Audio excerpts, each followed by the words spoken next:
El macartismo y la caza de brujas en Estados Unidos, por Patricia Ureña, Aitana Sánchez y Beatriz Portero.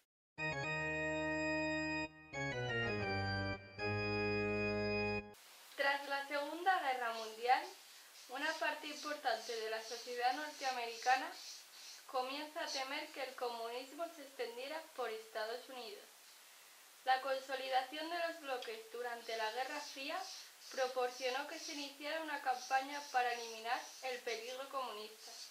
El Congreso norteamericano aprobó las leyes de seguridad interna e inmigración nacional, que restringía la actividad comunista y prohibía la entrada en el país de comunistas reconocidos. Como macartismo se conoce a una actitud política interna norteamericana consistente en un anticomunismo absoluto que se concreta en una real persecución de hombres e instituciones declaradas antinorteamericanas por ser comunistas, confundiendo en muchos casos a comunistas con liberales o simplemente progresistas.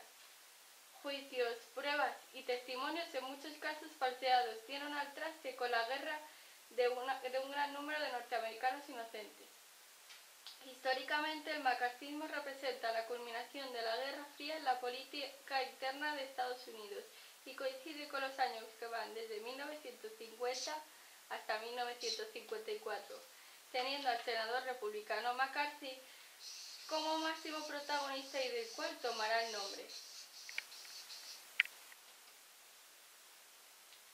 La historia del macartismo coincide con el periodo inmediatamente posterior al de la Revolución China y al estallido de la primera bomba atómica soviética, lo mismo que la Guerra de Corea. Es el momento más exasperado del anticomunismo de la posguerra, que da lugar a una serie de purgas políticas en todos los niveles y en todos los campos, pero sobre todo en el intelectual, en un clima de cacería de brujas.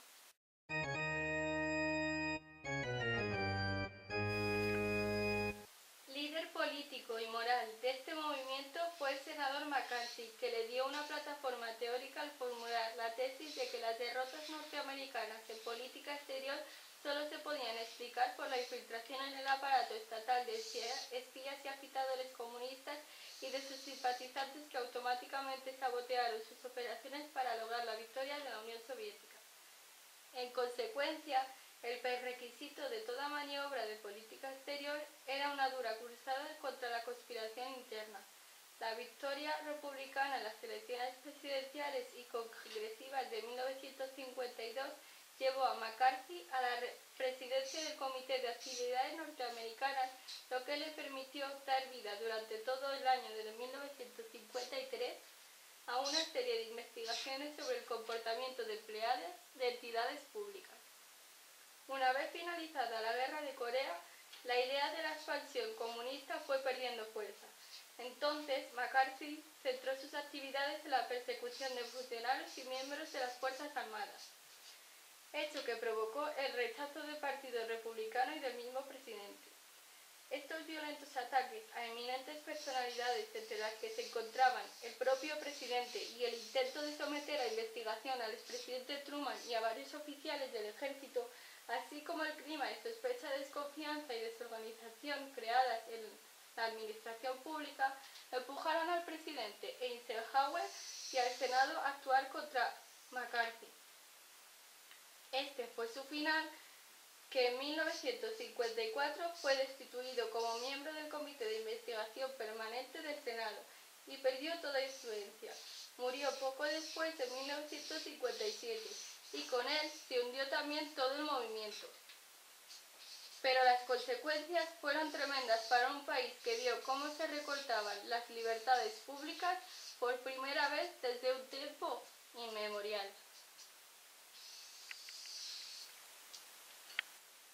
Uno de los blancos de la Inquisición política fue el mundo del cine, entre otras razones porque la audiencia de directores y actores famosos proporcionó a los miembros del comité una extraordinaria publicidad. Convocados a declarar 41 sospechosos, 19 de ellos se negaron a comparecer, juzgando la actuación indagatoria contraria a la Constitución, entre otros el escritor Albert Bessig, el guionista Dalton Trumbo y el director Edward Dimitri. En apoyo de los que fueron montejados de testigos inamistosos, se movilizó el denominado Comité de la Primera Enmienda, que integró a cerca de 500 profesionales del cine. En esta circunstancia defendieron la libertad figuras famosas como Humphrey Bogart, entre los que colaboraron con el comité y denunciaron a otros cineastas, pronunciando además discursos patrióticos de tono anticomunista. Compareció Ronald Reagan.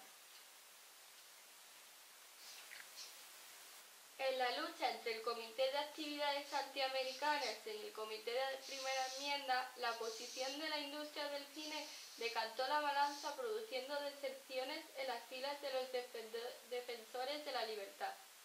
Fue el caso de Humphrey Bogart, que se dio de baja de su comité, y el director Dimitri, quien tras ser condenado a 6 meses de cárcel, decidió ya en prisión confesar su militancia comunista y su arrepentimiento, proporcionando una lista de 26 correligionarios del partido.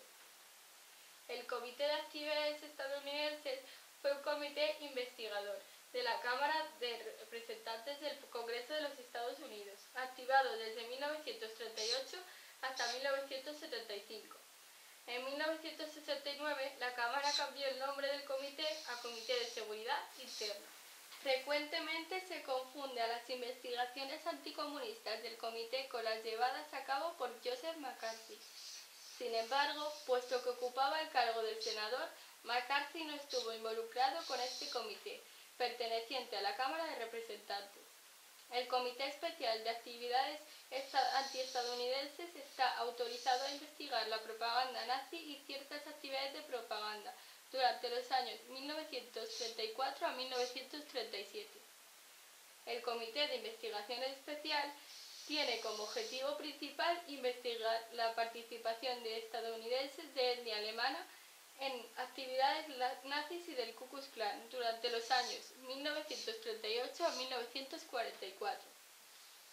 El comité permanente centró sus investigaciones en los comunistas y en aquellos sospechosos de serlo, cuya posición social les ofrecía la oportunidad de ejercer influencia sobre los estadounidenses durante los años 1945 y 1975.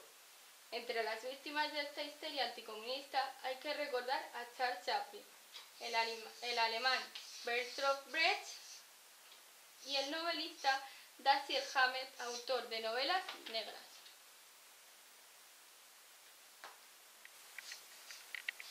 Varias películas retratan aquella época explícitamente, como en Caza de Brujas, o implícitamente como en The Majestic. Paradojas del destino. Hoy en día, en los Estados Unidos se vive una situación parecida, aunque sin tanto acoso y derribo. Desde el 11 de septiembre, muchos americanos perdieron sus derechos civiles a favor de una falseada seguridad nacional. Situación de la que se aprovechan muchos. Por esa razón, la excepcional Buenas noches y buena suerte de George Clooney llegaron en un momento perfecto para aprender de la historia y que no se cometan los mismos errores que ya se han cometido en el pasado.